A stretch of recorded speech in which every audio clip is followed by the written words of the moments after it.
साथियों नमस्कार। आज के इस वीडियो में हम लोग बात करेंगे बिहार एसटीईटी 2019 से संबंधित।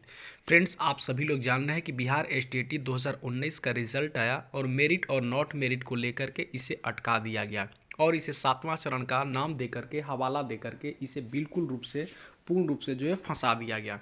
हम लोग आज बात करेंगे उसी एसटीईटी 2019 के बारे में और जो न्यूज़पेपर में जो बातें छपे हैं एसटीईटी 2019 से संबंधित माध्यमिक और उच्च माध्यमिक विद्यालयों में शिक्षक और छात्र का अनुपात क्या है और बिहार में शिक्षा का गुणवत्ता क्या है, उस पे हम लोग आज चर्चा करेंगे। तो चलिए हम लोग देखते हैं पहले ये न्यूज़पेपर में क्या बातें लिखी गई हैं। देखिए आपके सामने आपके स्क्रीन पर स्पष्ट रूप से जो ये आज के न्यूज़पेपर का कटिंग है, इसमें स्पष्टली लिखा हुआ है शिक्षकों की कमी से करा रहा बिहार फिर भी नहीं हो रही नियुक्ति। आखिर क्या वजह है कि शिक्षकों की कमी है फिर भी नियुक्ति नहीं हो रही है? क्या शिक्षक अभ्यर्थी नहीं मिल रहे हैं या गुणवत्तापूर्व शिक्षा नहीं मिल रहे हैं? कैसे इस गुणवत्तापूर्व शिक्षा मिलेंगे जब शिक्षक ही अच्छे ढंग के नहीं होंगे? तो यहाँ पर देखिए, यहाँ पर सरकार बिल्कुल रूप से क्या कर रही है, उन नन मेरिटधारियों को जो शिक्षक बनाने की चेष्टा कर रही है जहाँ पे कि बिहार में शिक्षा का स्तर बिल्कुल रूप से गिरा रहे। थोड़ा इसे हम लोग पढ़ते हैं आखिर इसमें लिखा क्या गया है।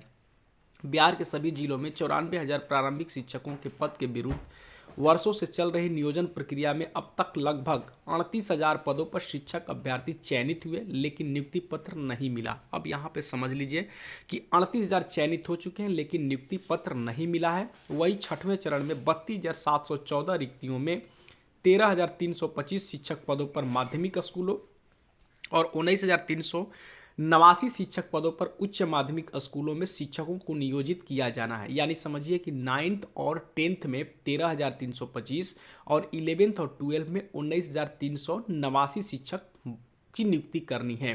बीते कई वर्षों में अभी तक हाई स्कूल में छठवें चरण के तहत 32,714 शिक्षकों की बहाली प्रक्रिया चल रही है। यानी अभी तक ये पूर्ण रूप से क्लियर नहीं हो पाई है। अब बीच में पंचायत चुनाव आ गया, यानी अब 12 दिसंबर के बाद ही जो कुछ भी होने वाला होगा वो होगा।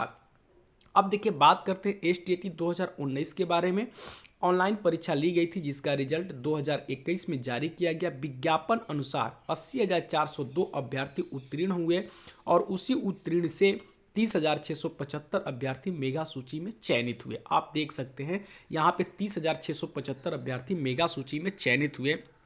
एसटीईटी मेरिटधारी अभ्यर्थी रवि कुमार गुप्ता ने बताया कि एसटीईटी 2019 विज्ञप्ति संख्या PR 373 2019 पात्रता सह प्रतियोगिता प्रकृति की परीक्षा थी जिसे किसी चरण से लेना देना नहीं था। सरकार को 30,675 मेरिट में आए हुए अभ्यर्थियों को अविलंब नियुक्ति पत्र देना चाहिए ताकि विद्यालय में पड़े रिक्त पदों को भरा जा सके और फिर से गुणवत्तापूर्ण शिक्षा का आगाज हो सके।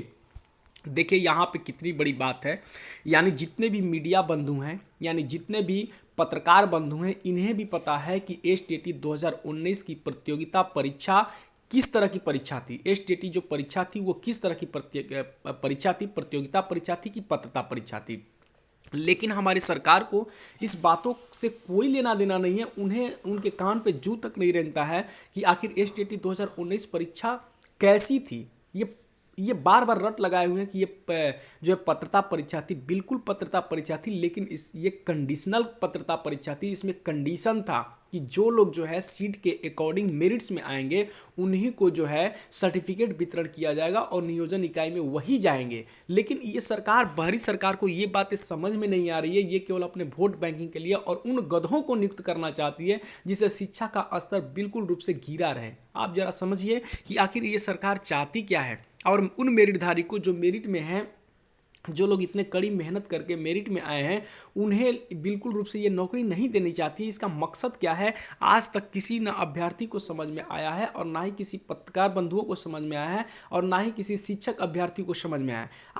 आखिर ये मनसा क्या है। यानी हो सकता है कि सरकार की मनसा ये हो कि शिक्षकों की बहाली न करें, इन लोगों को आपस में लड़ा करके, इन लोगों को फेस के चक्कर में फंसा करके पूर्ण रूप से बहाली प्रक्रिया को ही रोक दिया जाए और एक बहाना मिल जाए कि ये केस चल रहा है, वो केस चल रहा है, इसी वजह से ये नहीं मिल रहा है। लेकिन बात ये नहीं है कि आप बहाल करना चाहते हो या नहीं करना चाहते हो।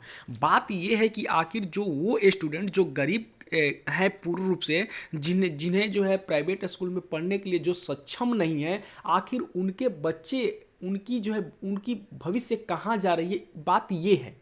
ज़रा समझिए कि आजकल कोई भी एग्ज़ाम है, जैसे यूपीएससी टॉपर जो हो रहे हैं या यूपीएससी का एग्ज़ाम दे रहे हैं या बीपीएससी का एग्ज़ाम दे रहे हैं, आप देख रहे हैं कि इंग्लिश मीडिया वाला ही हमेशा टॉप कर रहे हैं, हिंदी मीडिया का चारा ही नहीं है। अब ज़रा समझिए कि जहाँ पे हिंदी मीडिया का चारा नहीं, इंग्लिश मीडिया जो टॉप कर रहे हैं, और यहाँ बिहार के बच्चे को शुद्ध रूप से हिंदी की शिक्षा भी नहीं दी जा रही है कि शुद्ध रूप से वो हिंदी भी पढ़ सके। तो आप क्या करना चाह रहे हैं? यानी बिहार के लोगों को आप मजदूर बनाना चाह रहे हैं क्या? मजदूरों की फैक्ट्री बना रहे हैं क्या? तो ये मेरी सरकार बिल्कुल रूप से नहीं समझ रही है, और शिक्षकों की कमी से बिल्कुल ही सारे स्कूल्स करा रहे हैं। भले ही इनके जो है नोट्स बुक में है कि मैंने इतना जो है विद्यालय खोला, तो विद्यालय आपने खोला, लेकिन वहाँ पे वर्कर कहाँ है, शिक्षक कहाँ है, बच्चे कहाँ हैं? ये चीज़ तो कुछ है नहीं। और इस तरह से बिहार की शिक्षा व्यवस्था पूरी रूप से जो है अधजल में पड़ी हुई है, पूरी रूप से धरी की धरी रह गई है। यानी जो शिक्षकों का कोई जो है यहाँ पे अनुपात सही नहीं है, बच्चों और शिक्षकों का अनुपात सही नहीं है, और शिक्षा का स्तर बिल्कुल रूप से गिरते जा रहा है। इस तरह से आप देख रहे हैं कि हर न्यूज़पेपर में ये बातें बताई जा रही है एसटीटी 2019 के बारे में, लेकिन हमारे जो है शिक्षा मंत्री और जो है हमारे जो है राज्य के जो है मुख्यमंत्री हैं, इन बातों से उन्हें कोई लेना देना नहीं है। वो केवल अपनी जो है जिद पर अड़े हुए हैं और अपने तानाशाही पर अड़े हुए हैं। लेकिन हम मेरिटधारी भी सोच लिए हैं कि जब तक से मेरिट वाले की नियुक्ति नहीं होगी, विज्ञप्ति का पालन नहीं होगा, तब तक से हम लोग भी शांत बैठने वाले नहीं हैं। तो जितने भी मेरिटधारी बंधु हैं, उनसे मेरा अपील है कि आप लोग धन जन बल यानी इकोनॉमिकली, फिजिकली, मेंटली हमेशा तैयार रहिए। जब आंदोलन की बातें हो, आंदोलन में तैयार रहिए। जब जो है केस में कुछ पैसे डोनेट करने की बातें हो, तो उसमें डोनेट कीजिए। यानी हर तरह से आप सहयोग कीजिए, बिल्कुल मेरिट की जीत होगी। आप लोग यूनिटी बना के रखिए, धैर्य बना के रखिए, और अपने जो है यूनिटी को खोना नहीं है, आपस में लड़ना झगड़ना नहीं है। बिल्कुल शांत स्वभाव से और शांतिपूर्ण ढंग से मेरिट की तरह, जिस तरह से मेरिट में आप आए हैं, उसी तरह से मेरिट की तरह जो है चुपचाप शांतिपूर्वक ढंग से केस को भी जीतना है तो जीतना है, और सभी मेरिटधारी की नियुक्ति होगी। धन्यवाद।